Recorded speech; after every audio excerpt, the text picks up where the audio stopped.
Hello friends, आप सुन रहे हैं मैं दिल से धड़कन। रोहित एक अकेला लड़का था जो मुंबई की एक बड़ी इंटरनेशनल कंपनी में सीईओ के पोस्ट पर था।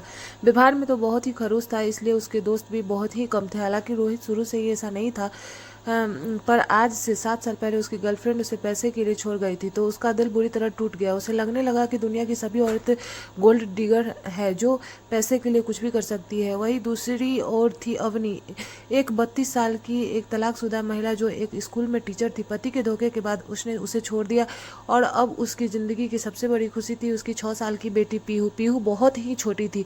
अब अवनी ने अपने पति राज को तलाक दिया था। ऐसे में अक्सर वह अपने पापा को बहुत मिस करती थी।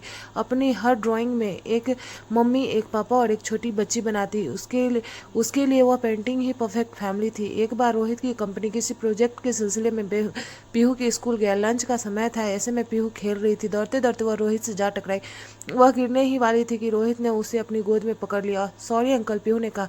रोहित ने गुस्से से देखा, पर तभी उसकी नज़र पीहू की आंखों में मासूमियत और प्यार देख ठिठक गई। उसने सख्त लहजे में कहा, ध्यान से चला करो, अभी तुम्हें चोट लग जाती तो। पर उसकी आवाज़ में वो तलखी नहीं थी। पीहू ने उसके कठोर दिल पर दस्तक दी थी। पहली मुलाकात में ही पीहू ने उसे अपना दोस्त बना लिया। शाम को जब वह बिल्डिंग के पार्क में गया तो पीहू को वहां खेलते हुए देखा। तब रोहित ने पहली बार पता चला कि पीहू उसी बिल्डिंग में रहती है। अब वो रोज उससे मिलने लगा, उससे बात करने लगा। पीहू से बात करके रोहित अपने सारे दुख भूल चुका था। पीहू भी हर वक्त बस रोहित अंकल ही क्या करती रहती थी। वह हमेशा अवनी से कहती, मम्मी अगर पापा होते तो रोहित अंकल की तरह मुझे रोज खिलाने ले जाते, मेरे लिए चॉकलेट लाते। अपनी बेटी के मुंह से बार बार रोहित का नाम सुनकर उसने सोचा, इस रोहित से तो मिलना होगा। न जाने कब यह मेरी बेटी को इतना करीब आ गया। इससे कहना होगा कि वो पीहू से दूर रहे, वरना वो हमेशा अपने पापा के बारे में सोचती रहेगी। शाम को अवनी ने पीहू से कहा, बेटा आज आप मुझे भी अपने रोहित अंकल से मिलवाना। दोनों पार्क में गए। रोहित भी रोज की तरह पीहू से मिलने आया। उसके आते ही पीहू उसके गले लग गई। अवनी दूर से उसे देख रही थी। जब रोहित ने अवनी को देखा तो एक पल के लिए रुक गया। पीहू ने बताया कि वह उसकी माँ है। दोनों ने बात करना शुरू किया। रोहित अपने बीते टूटे रिश्तों से टूटा हुआ था और अवनी भी पहले से ही बहुत कुछ झेल चुकी थी। इसलिए जब दोनों ने अपने जख्मों की बात की तो उन्हें एहसास हुआ कि दर्द उन्हें जोड़ रहा है। दोनों ने अपने अपने पार्टनर से धोखा खाया था। उनका दर्द भी लगभग एक जैसा ही था।